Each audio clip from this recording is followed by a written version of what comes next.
Kuleminyaka edlule iHilbrow eseGoli beyaziwa njengendawo enobungozi, kodwa lendawo isingconywana uma kugujwa usuku lukaNcibijane. Abantu abahlala kulendawo bathi ukulahlwa kwezinto ezitezi sekwaba yinto endala. Angaphezu kwamakhulu ayisithupha amaphoyisa abejutshwe kulendawo, kanti abancomile abantu ngendlela abayiphathe ngayo.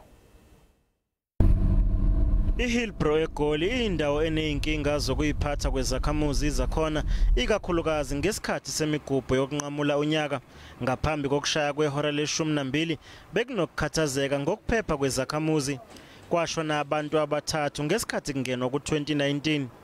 uLieutenant General Nick Sithole uwazi kahle lo msebenzi njengoba esechithe iminyaka engama-30 eqapha imigwaqo yaseGoli.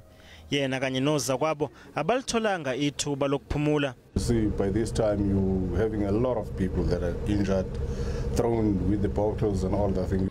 Kepha ngalesikhathi sonyaka kungenzeka noma yini. Lo mlisa uthi uhlaseliwe.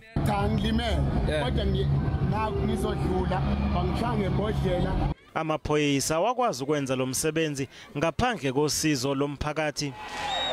Ngesikhathi kuqala imigubho emigwaqeni yaseHilbrow, abanye bakhethe ukuhlala endlini. People used to throw things, because they were so excited.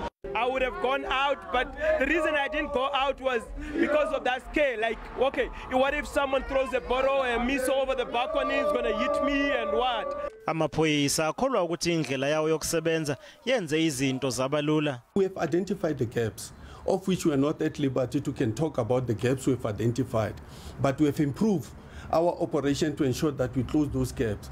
But one of the key elements which I want to talk about is through community engagement.